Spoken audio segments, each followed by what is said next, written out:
अंगना में बेदिया बनाई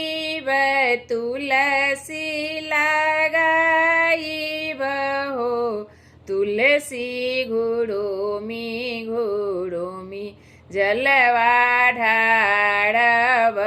कुछ कुछ मांगब हो तुलसी घुड़ोमी जलवा ढाड़ब कुछ कुछ मांगब हो भैया जे मांगब नारियल ऐसन बहिनी लवंग ऐसन बहिनी लवंग ऐसन हो तुलसी घुड़ोमी जलवा ढाड़ब कुछ कुछ मांगब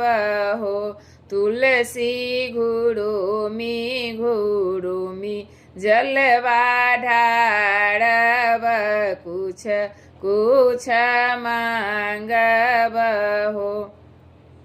बेटा जे मांगब नारियल ऐसन बेटी लवंग ऐसन हो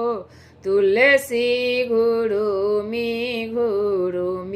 जलवा ढाड़ब कुछ कुछ मांगब हो।